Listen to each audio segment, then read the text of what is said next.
So I've had a request for a talk for this evening. It's a very worthwhile request. They were looking in a library of talks, either on the internet or in the library, for a talk to help one of their friends with depression. And even though I thought I've talked about that subject before, maybe I haven't devoted a whole talk to that subject. So for the sake of people now and in the future, this evening's talk will be on the Buddhist attitude towards depression. It is a worthwhile topic because, as everybody knows, that depression is one of the great diseases in our modern world. It causes a great deal of suffering, and many of us will meet with depression, either personally or one of our loved ones, in the course of our life. And it's also well known that the Buddhist attitudes are very effective in countering the problems of depression. You only need to mention that our former Premier, Jeff Gallup, when he resigned because of depression at the height of his political fame and ability, he actually came to see me, and he credits Buddhist teachings and Eastern philosophy as getting him through his depression. And so that we do have the goods. So what are those goods which actually heal and help with people's depression? Well, first of all, because I've given talks on depression before, or at least mentioned it, a psychiatrist did pull me out to say, and I'm going to mention this at the very beginning of this talk, that there are severe forms of depression. I'm talking about very clinical bad cases of depression, which should be treated by a qualified doctor first of all. The sorts of depression which I'm talking about this evening are those ones which are not so severe as to totally incapacitate you. However, the other types of depression, which one still has mostly one's mental faculties, one can get out and about, but one still has this deep sense of greyness to one's life called depression. So if it is severe, please go and see a doctor. But if it's moderate or mild, or to prevent it happening in the first place, please listen to what I'm about to say. And contemplating this before I came in here, I could sort of see like three major causes of depression in our world. And first, and especially in our modern world, it does seem that depression is a modern sickness. It didn't seem to have so much incidence in the past. And I think one of the reasons is because the inherent negativity and fault-finding in our society. So that's one of the first things I'm going to talk about, to how to counteract negativity and fault-finding. And secondly, it is a direct consequence of the amount of craving and desires we have in our modern world. We tend to think we need so much more, both materially and socially, than maybe in the past. We've lost a sense of respecting simplicity. And lastly, and more profoundly, just because of some of the nature of existence can be very depressing. And there's this last particular aspect which very easily responds to what you just did a few minutes ago, over. So there's the three parts of this talk: the negativity and fault-finding, the overindulgence in cravings, and also something more profound about the nature of life itself. But the first one is the first part which I often talk about, and Buddhists often help with saying that a lot of the problem with depression is because of an inherent negativity and fault-finding which is in our modern society. You look at your life, that when you are at school, people are always judging you, and often negatively. Not everyone can come top of the class, not everybody can sort of get one of these medals, and everybody else tends to think they are a loser. Not everyone can find a nice relationship with the boy or the girl that they love, And so even at that time when you're searching for a partner in life, it's just so hard to get what you think is the perfect partner. And again, people in relationships think they're losers. And in life, you try to get a job, you try to do well in your career, you try to get on in the world, and people are pushing you, and sometimes they ask you, you're 40, 50 years of age, what are you doing? You're sort of, you're serving burgers in McDonald's, is that all you're doing? You're a failure, you're a loser.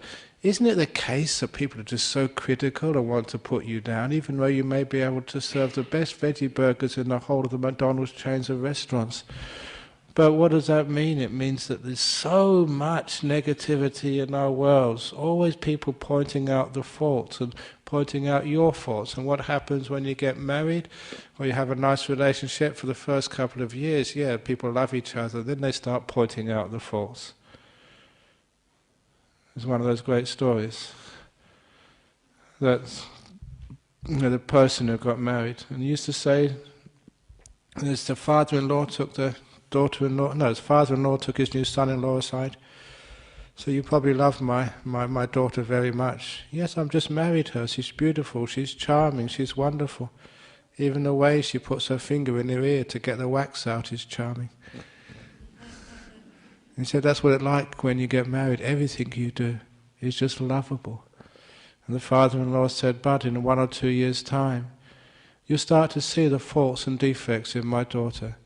But please, son-in-law, always remember this. Always remember, if my daughter did not have those faults to begin with, she would have married someone much better than you. And that's actually a very profound thing he's saying there, because, look, how can you expect to get a perfect partner when you're not perfect? So isn't it the case, because we're so fault-finding, that's one of the reasons why relationships have a difficult road, why it's so tough to keep a partner, because we're always finding faults with them, and they're finding faults with you. You know what that does? That sucks. That takes all the happiness and joy out of the marriage. So where is all this negativity and fault-finding coming from? It's actually almost, it's brainwashed into us since we're very young. At school, in the playground, going out together. We're just so fault-finding. To the point that people start to believe all that negative input to their brain. I'm not beautiful enough, I'm not charming enough, I'm not intelligent enough, I'm not this enough, until eventually we believe it. And of course that's a huge amount of depression which comes up, because we are not good enough. I still remember this when I first came to Perth, the very first year. This 13-year-old girl came to see me. Her father organised a meeting. She wanted counselling. She'd been to all the other psychologists, psychiatrists or whatever in Perth, and this was the last resort to go and see a Buddhist monk. They must have been desperate in those days to come and see a Buddhist monk, because we didn't have much of a reputation. And I asked her, what's your problem?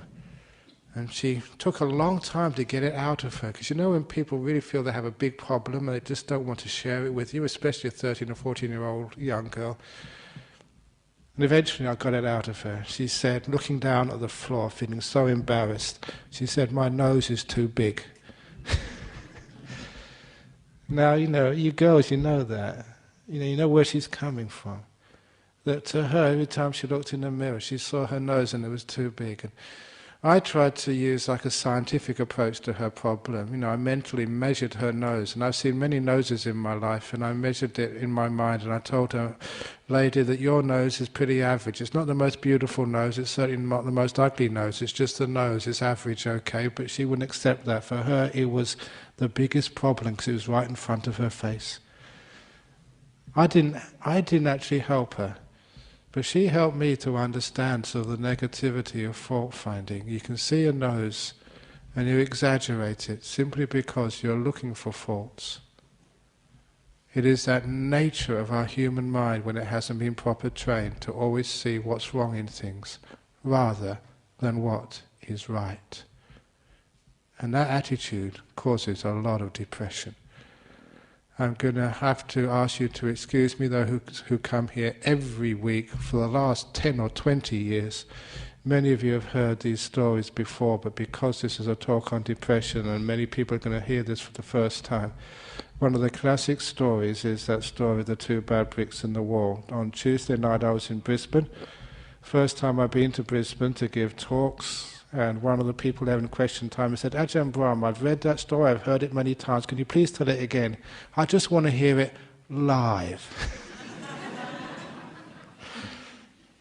So I told that story, and it's a deep story, simple, but it actually points out what I'm talking about. The story of the two bad bricks in the wall 26 years ago, 27 years ago, when we moved to Serpentine to build that monastery down there. We had no money, we were broke, and because we owed money for the land. There was no buildings on that property, so I had to learn how to build. And I was a theoretical physicist before, okay, in my head doing sums all day. Now I had to get out there and get my hands dirty and mix concrete and lay bricks and put on a roof and do plumbing. Everything we did. And even to this day, if any of you go into that main hall in our monastery, I am the builder. My name is on the building license for that. And it's still standing, so that's pretty good. So in particular, this story, I had to learn how to lay bricks. Laying bricks was not a simple thing to do. It may look easy, but it's so hard to get everything level. But, as most people would be, I was a perfectionist. I had to make sure that brick was perfectly level before I went on to the next one. Sometimes one corner was high, you'd knock it down, and another corner would go up. You knock that corner down, then it would go out of line. You knock it back into line again, thinking it was finished, you notice one of the corners was high again. It was just one of those jobs which, you couldn't get everything in the right place, but you kept on trying until you got it. It took a long time, but it didn't matter because I wasn't being paid. So I could take however long I wanted. And when I finished that wall, that first brick wall, like anybody else, you were proud, finished, you stood back to look at it and admire it. And it was only then, when it was finished, I noticed that two bricks were crooked. And all the other bricks were straight, two bricks were crooked. So what would you do? What I did was try and scrape the mortar out so I could reset the bricks so they could be perfect. But the mortar was hard, you couldn't scrape it out. And the other monk was with me at the time, Ajahn. I asked him, look, can we please afford some dynamite so I can blow it up and start again? Bulldozer would do, push it over. Because that spoiled the whole wall. Those two bad bricks, they ruined the whole thing. But we couldn't. I was stuck with it. We were too poor to do anything with it. So for 3 months, every time I went past that wall, I saw my mistakes. And I felt so sad. I'd stuffed up. And the worst thing about stuffing up when you're building, everybody could see it. You can't hide it. It's a big wall out there in the open. So, every time there was a visitor, I would actually volunteer to take them around, so I could take them somewhere else so they wouldn't see my mistakes. At night time, I'd have nightmares about that wall. I'd dream of it. Because I'd really made a big mistake and everybody could see it. And it was 3 months, roughly, I'm not quite sure, it's a long time ago now, about 3 months, somebody else was with me and they saw that wall and they said, that's a beautiful wall. And I just couldn't believe what I heard. Because for 3 months I'd been suffering so much with that wall. And they said it's a beautiful wall. My first reaction was to ask them, are you visually impaired? Are you blind? Did you leave your glasses in the car? Can't you see those two bad bricks, the crooked ones? And what they said next just changed much of the way I look at life and stopped a lot of inherent depression in myself. What they said, yes, I can see the two bad bricks, but I can also see the 998 good bricks as well. And that really hit me. Because I realized for 3 months I was blind. All I ever saw was my two mistakes. And I just could not see all the beautiful, perfect bricks which I had laid. And when that guy told me, what about the 998 good bricks? That was the first time in 3 months that I could actually see the bricks above, below, to the left and the right of my two mistakes. And I had to agree with the fellow. It was a beautiful wall. once I could see the whole picture. And I realized, why is it, our psychology, where do we get this from? That we just see our two mistakes and we become blind to everything else we've ever done. Right? Every other part of that relationship, that life, that project, we just see one or two mistakes, and that totally obsesses us to the point where I wanted to destroy that wall. I wanted to blow it up. Now can you understand what depression comes from?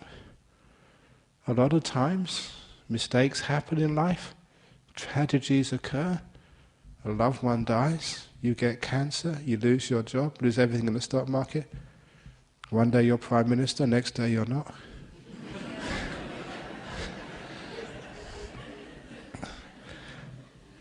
So you can see it's very easy to get depressed.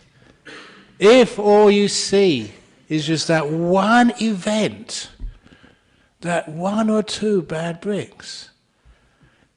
So how do you overcome that fault-finding and negativity? Fault-finding and negativity is just being obsessed with what is wrong and being totally blind to anything else except the faults. And then you want to destroy. You see that happening in relationships. Girls and boys, they come along and they just see what's wrong in their partner, the things they do wrong, the mistakes they've made. And they're just being blind to everything else. The classic tale was when I was teaching in Malaysia, and somebody asked me this question at the end of the talk. I have found out this morning my husband has lied to me. My husband has lied. I can't trust him anymore. Should I get divorced? She asked me whether she should get divorced. Quickly I asked her, what are you doing in this university? She was a lecturer on mathematics. So I saw an opportunity to answer her question. I asked, how long have you been married? She said, 3 years. I said, let's do some statistics. 3 years is maybe 1,000 days. And let's say, for the sake of this argument, let's assume that on average throughout your 3 years of marriage, your husband has said maybe 20 things to you every day, on average, which could be right, which could be wrong. So he said 20,000 statements to you since you've been married, and now he's lied for the first time. According to probability theory, on his past record, the next time he opens his mouth, there is a 20,000 to 1 chance he's telling the truth. What do you mean you can't trust him? Isn't that pretty good odds? 20,000 to 1? If every time a politician opened their mouth with 20,000 to 1 chance they're telling the truth, I'd vote for them, wouldn't you? They'd be trustworthy. But you can see what we pointed out there. Why is it that one lie, a real lie, they lied, why is that given so much prominence and everything else is totally forgotten and ignored? This is the stupidity of our human being, which is just so fault-finding and negative. It hasn't got a balanced perspective on life. That lady wanted to destroy her marriage. Once I told her that story, they stayed together. And it's the same with you. You make one mistake. Life makes one mistake. If you make one mistake, is that worth killing yourself for? You know, a lot of suicides happen because of, see just 2 bad bricks in the wall, you want to kill yourself. You can't see the 998 good bricks. That story tells you what's going on. And anyway, I can't resist adding the beautiful ending to that story of the 2 bad bricks. Once when I was teaching in a Cancer Support Association over in Cottesloe, they're still over there, teaching that story, because sometimes going through chemotherapy and radiation therapy can really cause a lot of depression. So I told that, and yeah, you got cancer, but there's many other things happening in your life. Look at all the parts of the body which haven't got cancer. There's 2 bad bricks there, 2 bad tumours. What about the other parts which are beautiful, which are healthy? Look at that. It actually takes away a lot of fear. And anyway, when I told that, one of these builders came up afterwards and he said, Ajhan, Brahm, please don't be upset that you made 2 mistakes when you're laying bricks. Professional builders do the same, he said. But then he said, I'll tell you a secret. And I've told this secret to millions of people.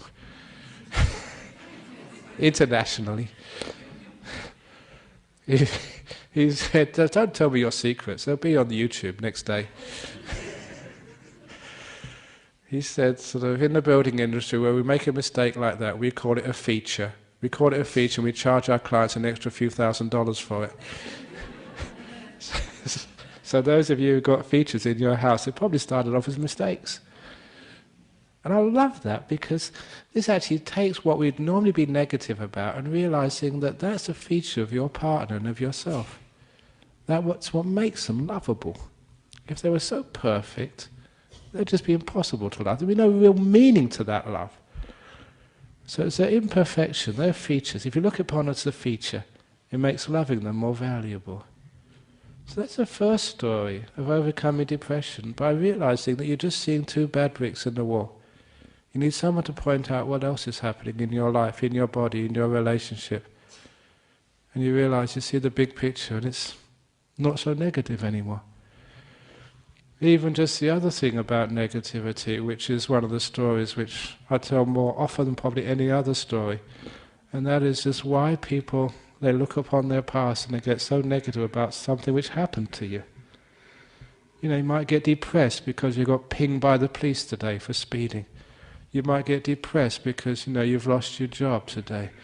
You may get depressed because this week, you know, that your partner sort of dumped you. And why is it people get depressed like that? I'll tell you why. The two chicken farmers story, my favourite story. And the reason why I keep repeating this is because people need to know this so they don't suffer so much. Two chicken farmers, the first chicken farmer went into the shed early in the morning to collect the produce from the night before, took in the basket and filled the basket full of chicken shit. And he left the eggs in the shed to rot. He brought the shit back into the house. He stank the whole house out. He was a very dumb chicken farmer. There's a meaning to this story, so stay with me. Second chicken farmer went into the shed with a basket and he put eggs in the basket. He left the shit in the shed because it will become valuable fertilizer later on, but you don't bring it into the house with you. You bring the eggs back into the house so he could make an omelette for his family and sell the rest of the eggs in the market for cash. That's a smart chicken farmer. That's what you're supposed to do. And the moral of that story, and this was told by Ajhan, he said, when you collect the produce of your past and bring it into your present, what do you bring with you? When you collect what's done today or this week, what do you bring home with you? Are you shit collectors or egg collectors? And you know what you are. You're all shit collectors mostly. We're negative. When things happen to you, got pinged by the police, that's what you tell your partner. Oh, terrible day at work, this happened and that happened. You have a relationship, what do you remember about what happened in your relationship? The time your partner just let you down, the time your friend just stood you up, the time they didn't ring, the time they forgot. Isn't that just collecting the faults of life? Collecting the shit? And that particular simile meant, look, what went wrong in life, leave that alone. Let that rot in the past. All the mistakes, all the tragedies, all the things which went wrong. Why do we carry that around into our present? Now, this is radical for many people, even when people like you suffer the death of a loved one. It might be your daughter, your son. Why do you put that in your basket and carry that around day after day, month after month, year after year? Why is it that people just can't let grief go? They're shit collectors. Now this is part of your personality, and you need someone to really give you a kick up the backside, and that's why I mentioned the shit, to really make this a hard teaching. You need to hear this to realize this is what I'm doing. So why not just let that rot in the past, the pain, the difficulties, the disappointments, and instead carry the happy moments you've had? I mentioned that in the story about my father when he died. Instead of remembering his death, I called his life like a concert. At the end of a concert, I never cried. I never felt sad when the concert was over, because I remembered the concert, not the ending. In the same way that when a loved one has died and no longer there for you, why do you remember what's been taken away?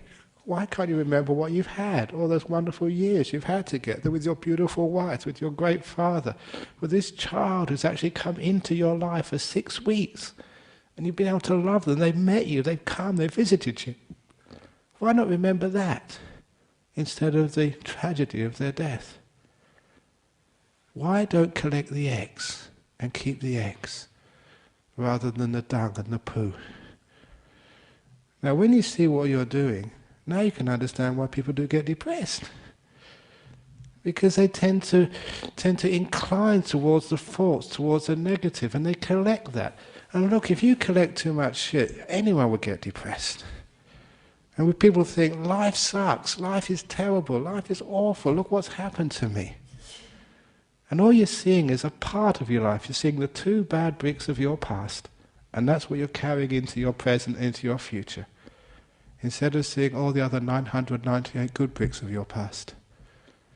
And if you look with a fair mind, an open mind, you'll find that just about everybody in this world, hardly any exceptions to this, there's 998 good bricks to every 2 bad bricks.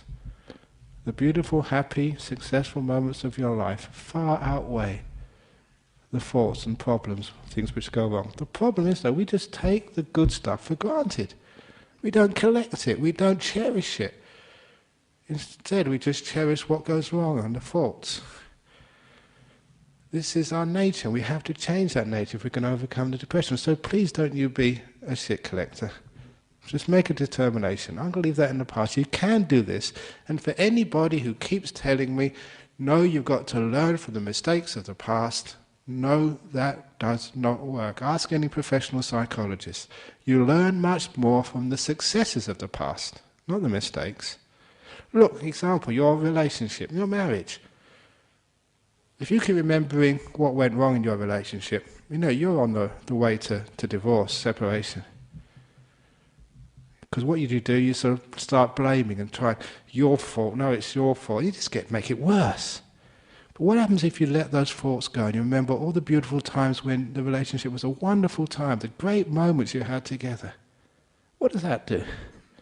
That means you appreciate the relationship, you appreciate the partner, and you will actually learn what works.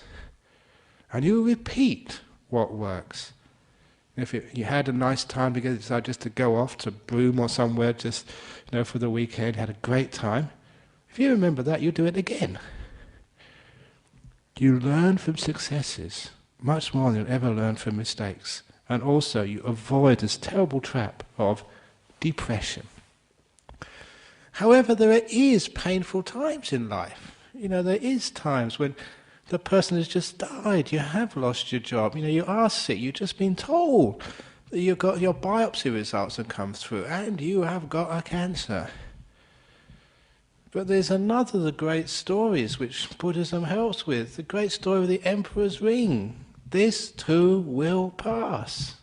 And that just solves so many depressions because you can allow it to go, you don't keep it. That particular story, the Emperor's Ring, there was a young man who became an emperor, and every time his kingdom was going well, he would hold parties and celebrations.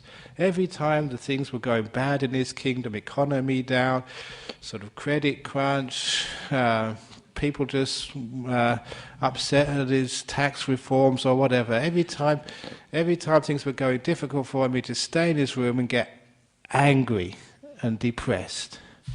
He'd sulk. And eventually his advisors had to try and teach him what to do. And these people in power, you can't actually tell them directly, because once you get into power you get arrogant. You have to actually use psychology to teach people a lesson, especially like an emperor. So the ministers were wise enough to know how they could help the emperor without telling him directly what he was doing wrong. They presented him with a ring, a gold ring, which was very simple except for the words which were engraved on the outside. This too will pass. And I've told this story for many years, and actually one of you, I don't know if you're here this evening, they actually came up and they actually went to the jeweller and they got a ring like that, and they actually did engrave those words around their ring so they could remember it too. The Emperor's Ring, they exist in Perth. At least one person has one. And they gave this ring to the emperor to wear at all occasions. So when things were going wrong, he'd look at that ring, this too will pass. And just knowing it will pass, reminding yourself of that obvious truth, means you never get so depressed.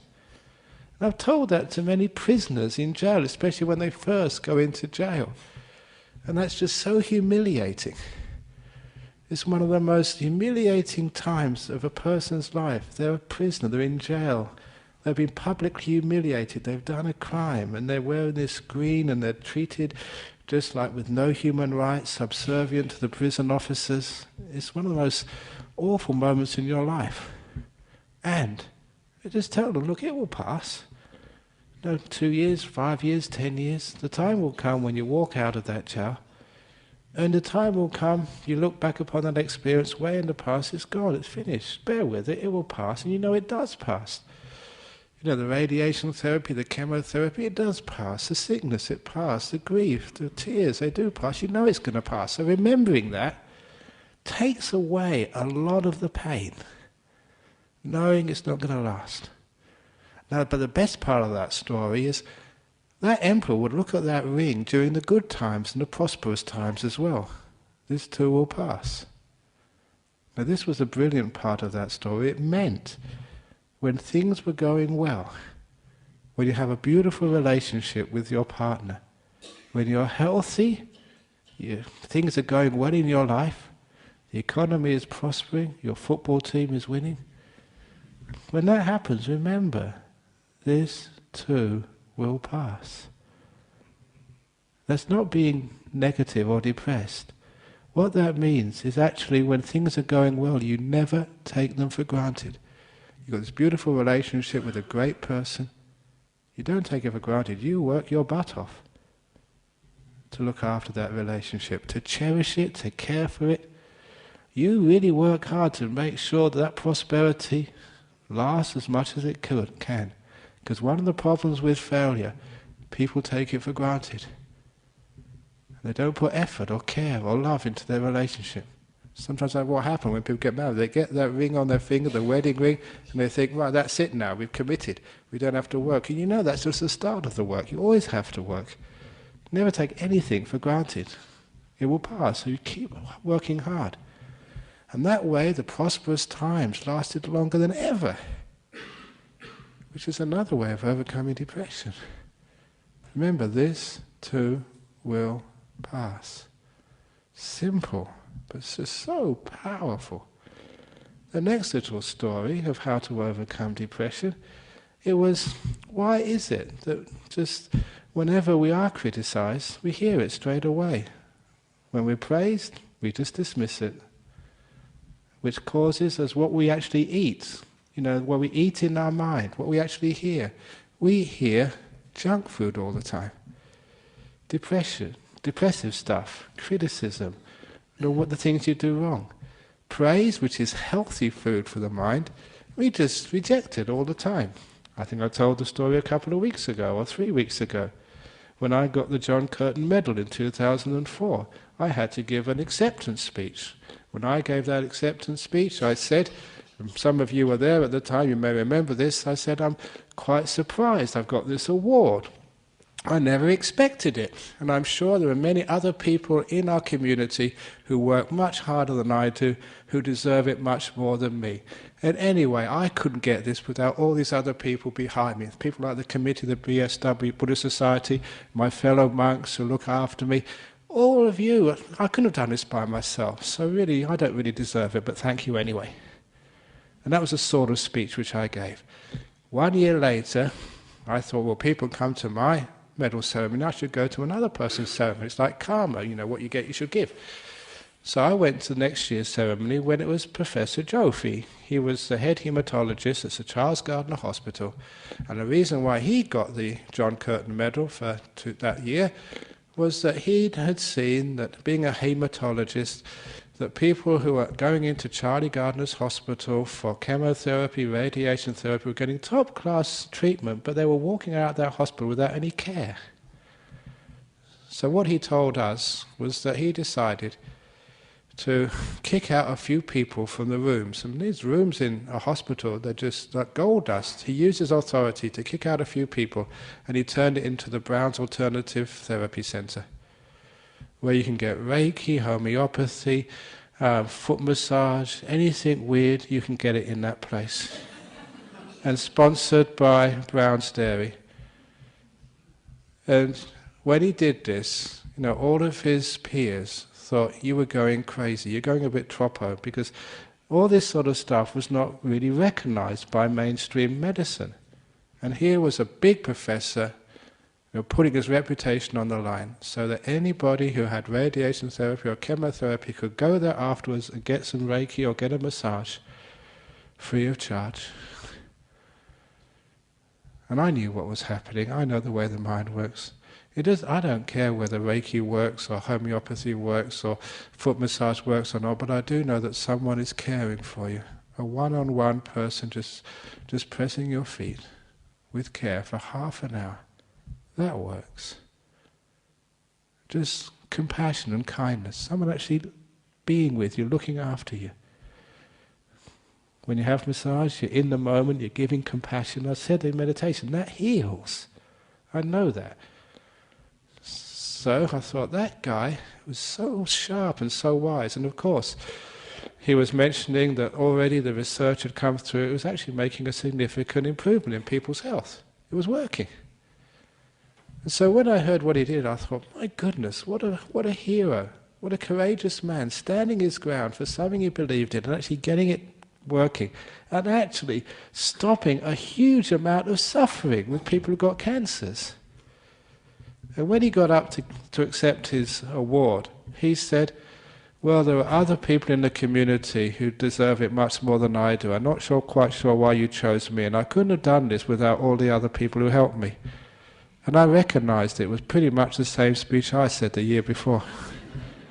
As everybody does when they receive a reward. Someone praises you, gives you a reward, and what do? You say, I don't deserve it. Maybe there's other people who deserve it more than me. Or I couldn't do this, it wasn't for my parents or my partner or my friends. And I realized my mistake there. Look, a lot of people actually investigated. And they looked at what I was doing, and they decided, yes, I deserve it. And I was actually saying, you're wrong, you're lying. So it was Jofi, when he did deserve it, it was obvious.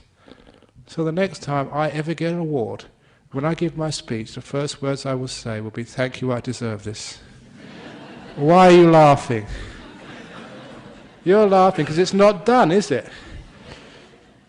If someone gives you a award, you say, I deserve it. That's just really just out of left field. You're not supposed to do that, and that is the problem.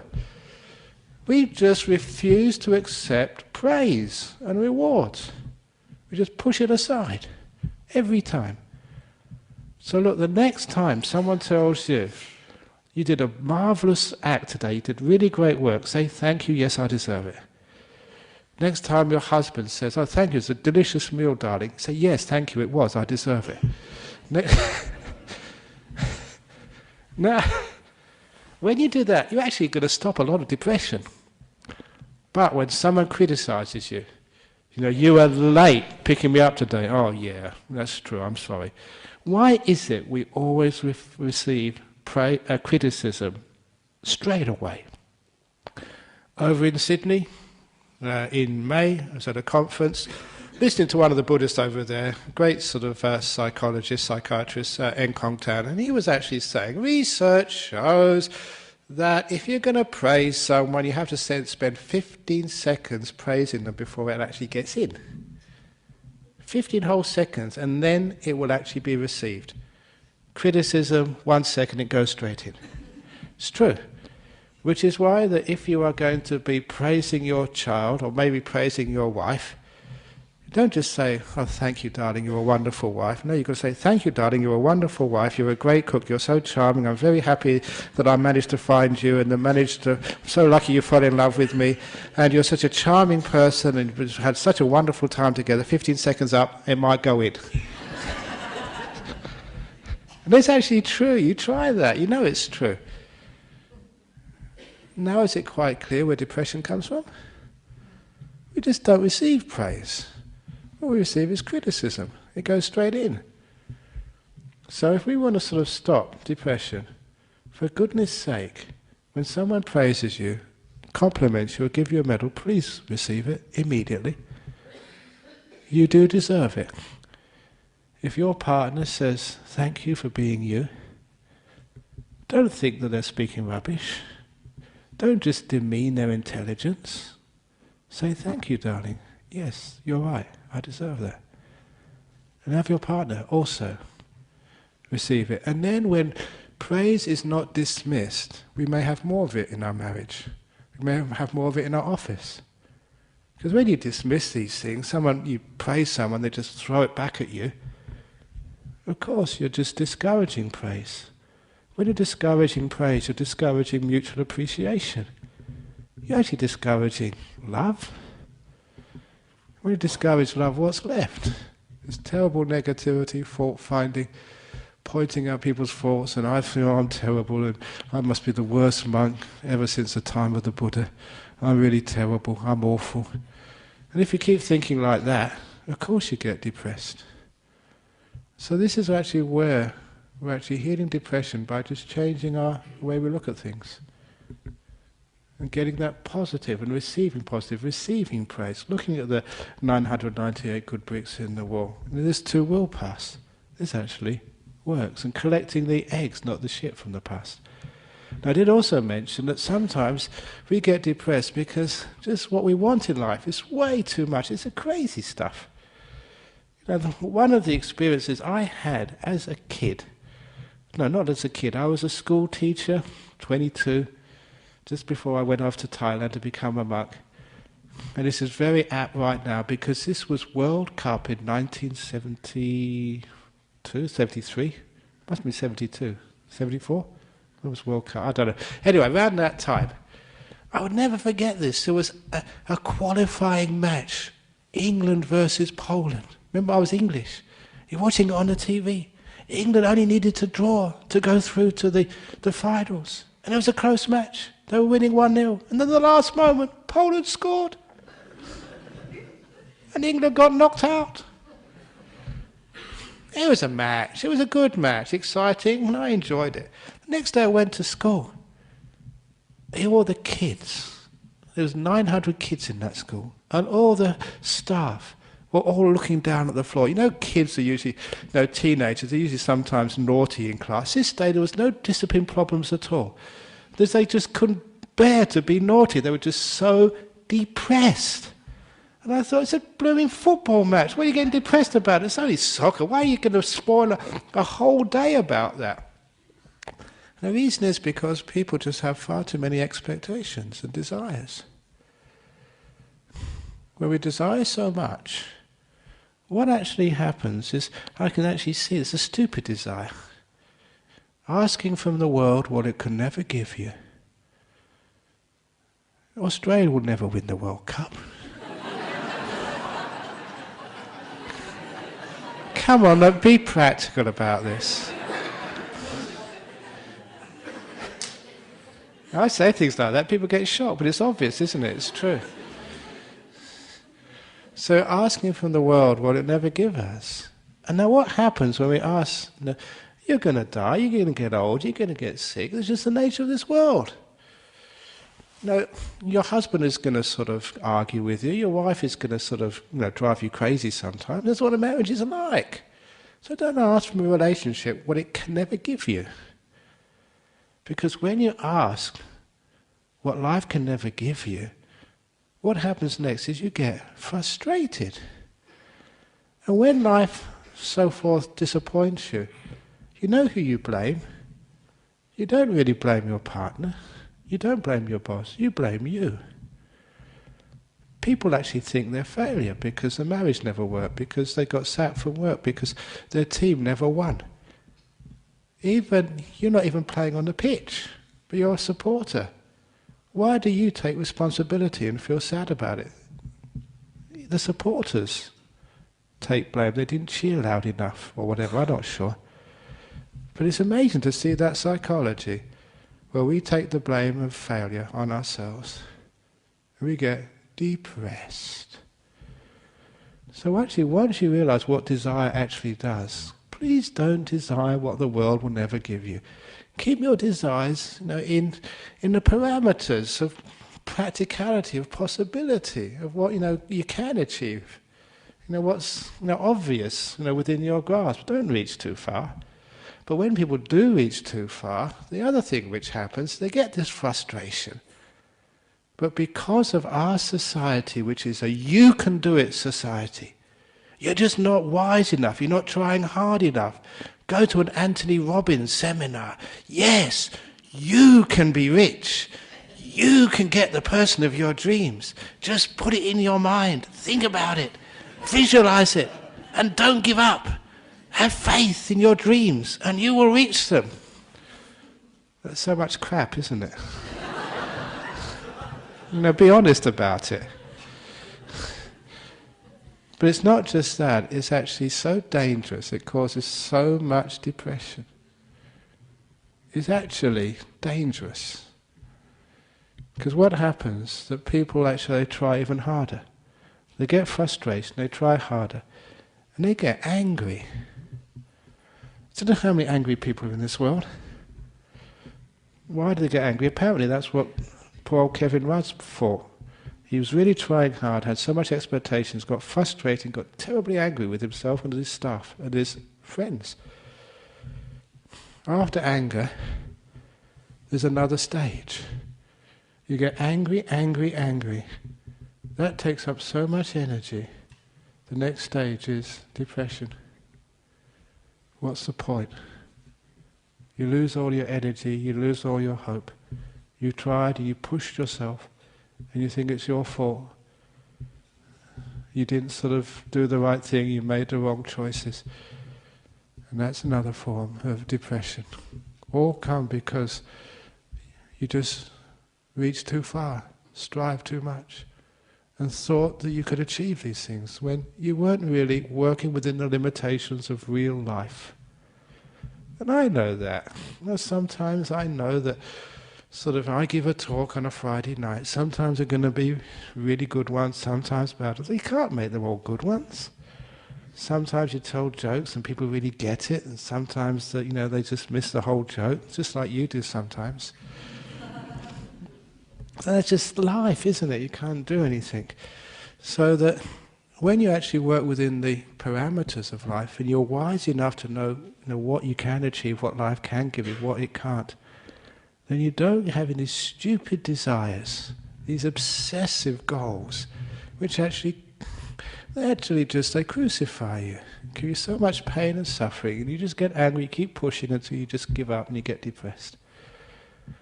So in Buddhism we say, what do you really want in life anyway? What's your goal in life?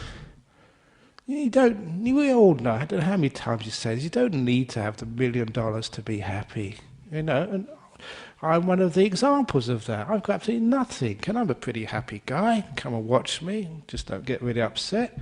You don't need to have a beautiful partner. I've got no partner, I'm celibate. And for those of people who say that celibacy is the biggest sexual deviation, I think somebody actually said that.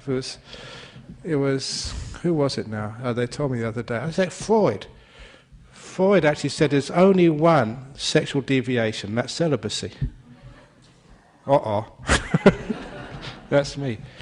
But I'm going to form a new society. It's celibate rights, and I'm going to be marching in the next gay and lesbian pride, because gay and lesbians have got their rights now. The celibates, we're the ones who are suffering. We're the ones who are being discriminated against.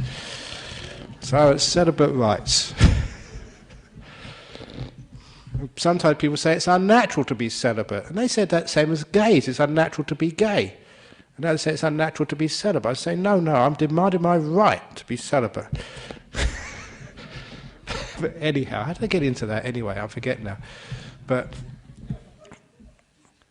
so what you demand in life, please put that into proper perspective. So you don't demand too much. But the last part and that actually gets rid of a lot of depression. So you don't need, that's what I've got, you don't need to have all these things to be peaceful and happy. You should know that by now. You've been coming here long enough. So get the message. Yeah, all of these cravings and desires, you don't have to win the match. Just enjoy the game. It's obvious. You don't have to get the promotion. You get the promotion, more stress. And I keep on saying, you never have enough money, no matter how much you go up the corporate ladder. There's never enough money for you. You know that. So, why does work so hard for the promotion? Just work so hard for just enjoyment, fulfillment, not so promotions. So you're actually doing it for happiness. You're not doing it for status. Do it like that and you can achieve happiness. Status, who wants that? But the last part of this is perhaps the most profound. And that is just like life sometimes does go wrong. It's not perfect. So don't expect this life just to be all wonderful, beautiful, things always going right and everything going your way. There'll be many, many times when things do go wrong. Many times when your loved ones do die, and that's sad. And many times when you do lose on the stock market, and it's sad. There's many times when you do get expelled from the monastery where you grew up in, and it's sad. That's with the bhikkhunis. There are many, many times when you do miss your flight, and it's sad. But that's life. Life isn't meant to be totally perfect. So we accept there will be depressing moments in life, moments of just disappointment. But we understand and accept that as part of life. We don't make anything worse of it. One of my favorite pictures of my teacher Ajhan, which I have in my room, my office in Bodhinyana Monastery in Serpentine, is Ajhan with his hands up, with a big smile on his face. He's imitating a famous statue in a monastery in the south of Thailand. And in that statue there is the inscription underneath. This monk just blissed out in ecstasy. And the inscription says, "Joy at last to know there's no happiness in the world." Oh, and that is just so profound and so helpful too. Joy at last to know there's no happiness in the world, in the sense you're never going to be always happy, that sometimes you're going to get sad. Joy at last to know there's nothing wrong with you if you get upset. Joy at last to know there's nothing wrong with you if you cry. Joy at last to know you can be you. Oh, what a relief. It's just so hard being somebody else. It's so hard just living up to society's expectations of what you should be and what you should do and how you should speak. And you can't cry and you can't laugh and you can't be in life. So that was actually saying, joy at last to know that you can cry, that you can be happy, that you can smile, that you can slip over, you can make a fool of yourself. Joy at last to know there's no perfect perpetual happiness in this world. Now that is joy. Now that is the real happiness. And once you understand that, you understand how one of the greatest ways of getting through depression, joy at last is no happiness in this world, so you stop trying to be anything different than you are. Which means you make peace with yourself. Which means you let go. Which means you just sit here, not trying to meditate, not trying to get anywhere, just being. That's why this art of meditation is not trying to get somewhere, not trying to be something different than you are, not having this great idea of spiritual experiences and seeing the Buddha in golden light coming towards you and teaching you the meaning of the universe, and so everything is perfect, you're enlightened forever after. All of those sort of fantasies, that's not what meditation is about. We don't meditate to try and get something, to achieve anything. We meditate to let go of things. And in particular, we let go of that craving, of that wanting to be somewhere where we're not. I often say that the root cause of suffering is being here and wanting to be somewhere else. If you want to be somewhere else other than where you are, that's called suffering. And how are you going to overcome that problem? Trying to get somewhere else is endless. You spent all your life going places. Anywhere but being here, being you. The end of suffering is where I am, that's where I want to be. Letting go. So if you can do things like that, where I am, this is where I want to be. You're sitting here in meditation, you get incredibly peaceful. you find that all the cause of this negativity which causes depression, all the cause is just trying to go somewhere, get somewhere, be something. If you let that one go, you'll stay home. However you are, that's who you are. Tired, restless, sleepy, brilliant, stupid. We all go through these stages. This too will pass. You just be who you are. And then you find you have this incredible peace and energy and clarity and brightness. You discover that perhaps the most fundamental cause of depression is the fact that you deprive your mind, your heart, of energy. Because you're so busy doing things, going places, you never enjoy where you are. Another favourite saying of mine, every time, this is money, every time you want more money, you cannot enjoy what you already have. Take away money, every time you want something else, you can't enjoy what you have right now. Because the wanting takes you away. Takes you away from enjoying this moment. Having to work hard, to strive, to push yourself, to suffer.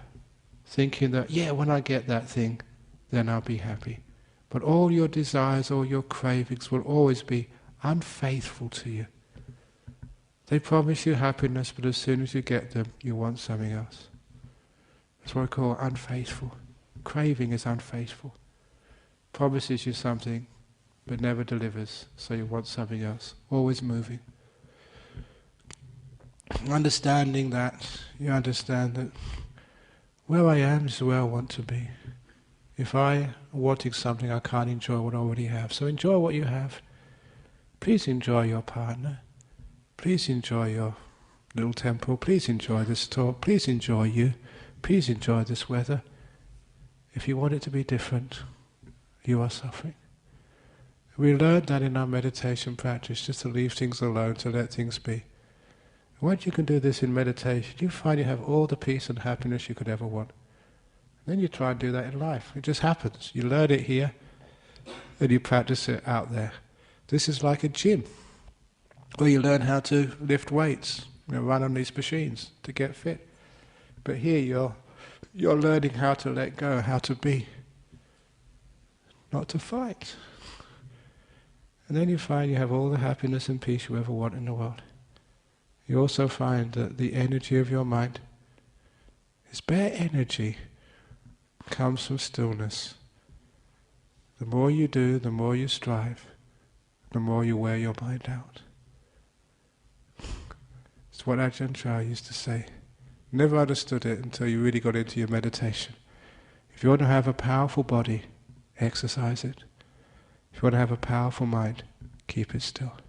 Stop doing things. And you do that, and your mind gets more and more energy. Dullness disappears.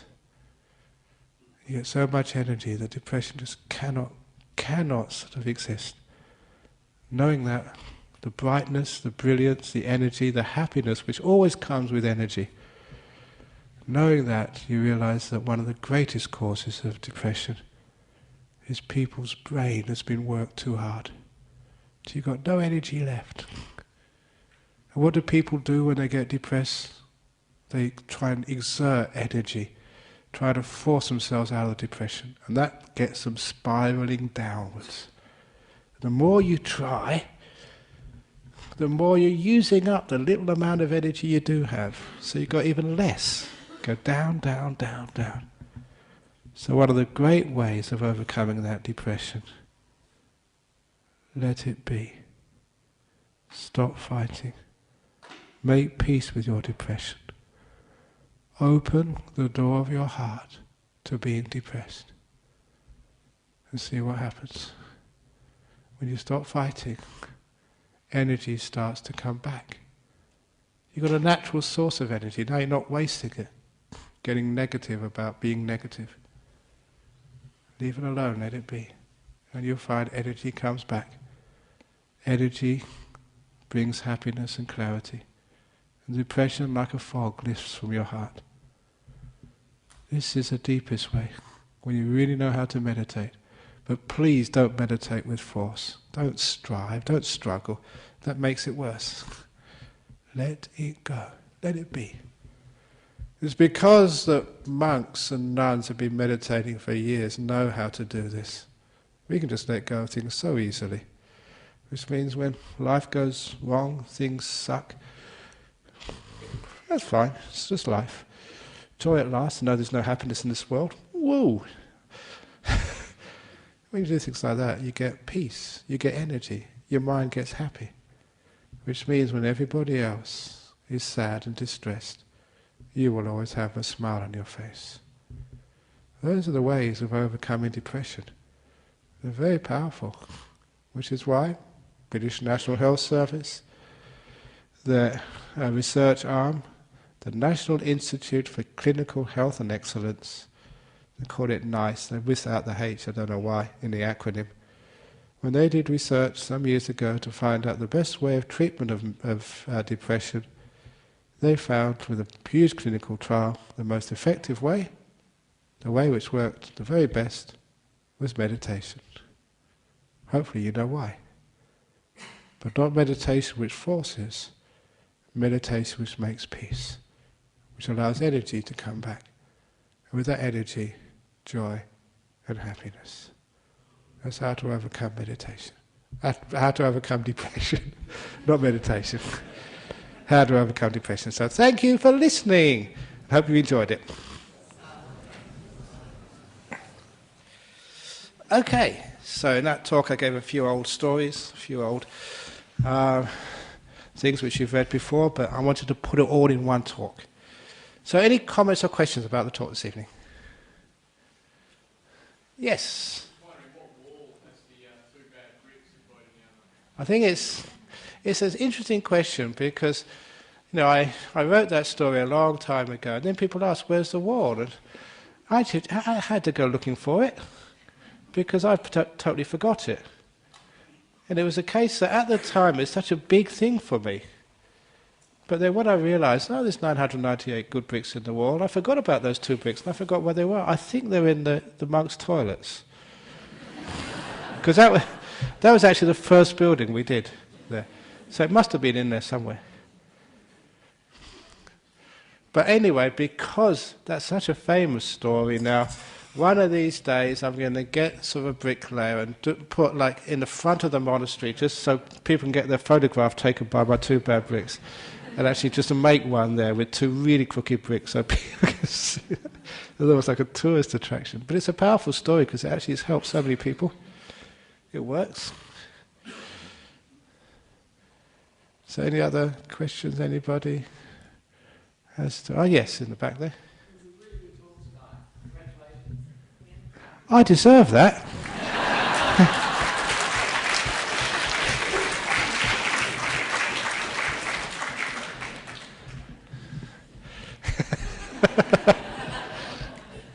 And that was a very nice thing you said. Thank you very much. You did. Very good. See, doesn't that make you happy? Yes. Go on. When I find someone that is depressed, who may be a friend or an acquaintance or whatever, I find it very difficult to know what to do. Would you have any suggestions? Yeah, this is a common question. You say that when you meet a friend who's very depressed, you don't know really what to do. Whenever you're in a situation like that, number one, please don't have plans. Please don't have like a book, which is what I'm supposed to do. Because all of that, I call that knowledge, all of your ideas of what you're supposed to do, how you're supposed to treat this, actually stops you being sensitive. So the best thing to do in any situation, I've done this for so many years now, when someone comes up and they're in a really difficult situation, and I have had no training, I just completely let go, make my mind blank. I don't remember what I'm supposed to do, or what worked in the past. I just let all of that go, come into the present moment, put a bit of loving kindness and compassion in there, and I trust in that presence and kindness. With that, I'm sensitive enough. So sometimes I'm depressed, and It's the wrong thing to do, to try talking to them. Sometimes just an arm around their shoulder, but sometimes an arm around the shoulder, they might punch you. So you're really sensitive. And that sensitivity and that kindness, that's what works the best. And then see what happens. Ideas come up, words come out, and sometimes, I don't know where those came from.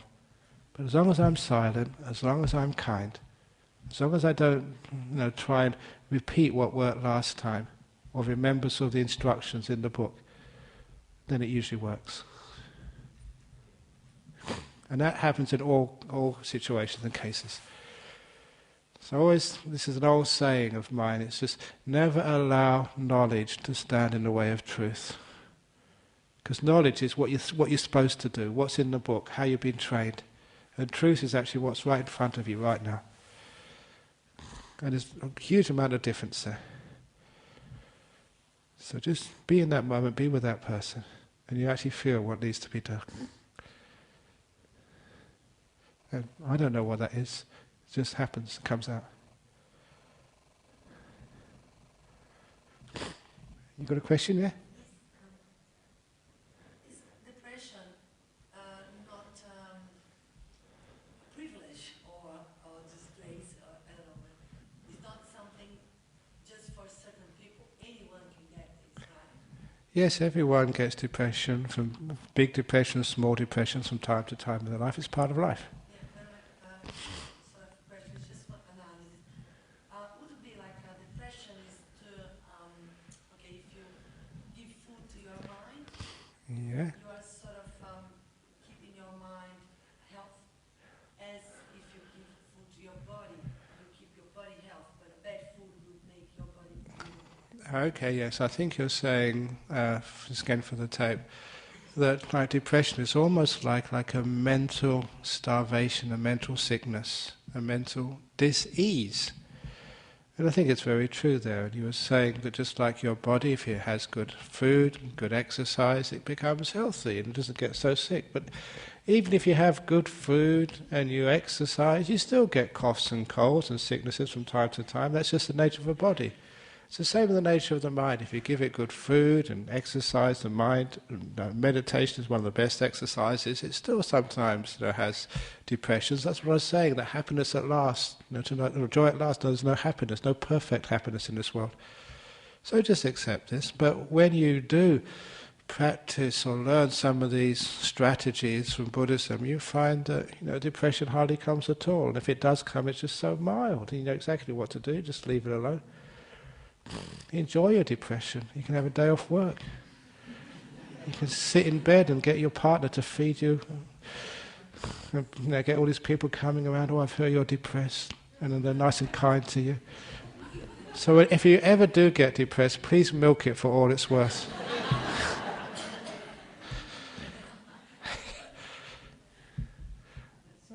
Yeah.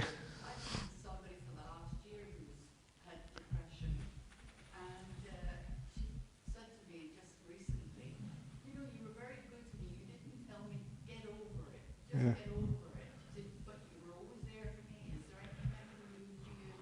I always had a joke to tell. Sometimes she got it, sometimes she didn't. But you were just being there for me was good.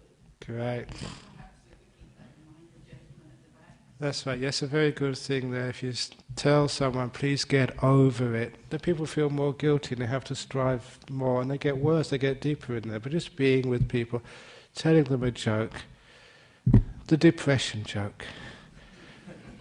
Many of you may have heard this before, but it's a joke which actually is about depression. It's about the painter in Perth. He's quite actually a well-known painter, but he was on his motorbike and had a crash. Had to go to hospital. They had to amputate his hand. It was the very hand he used for painting. And when you have injuries like that, many people, get depressed. So that when he was, got released from hospital, he had psychiatrists and counsellors, but he was just playing along with them. He realised without being able to paint, his life had no meaning. So he said, as first opportunity, he would kill himself.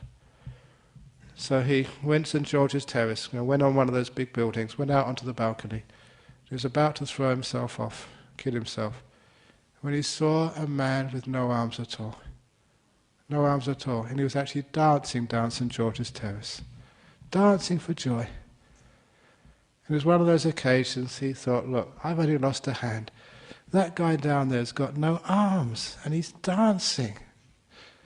He said, why do I want to kill myself? So he got off from the balcony, he got into the elevator. They go really down fast. He managed to sort of run after this guy to thank him. He hugged him. And he said, look, thank you, thank you, thank you. I was about to jump off this ledge and kill myself because I've lost one hand. You've lost both arms and you're just so happy. I saw you dancing for joy. Tell me your secret. And the man said, sir, I wasn't dancing for joy. I was just trying to scratch my bum.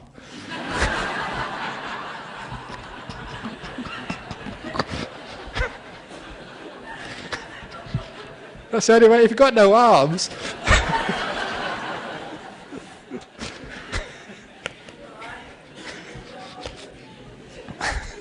Okay, I think that's a great time to actually end this evening's talk on depression. So you'll all go out with a smile on your face.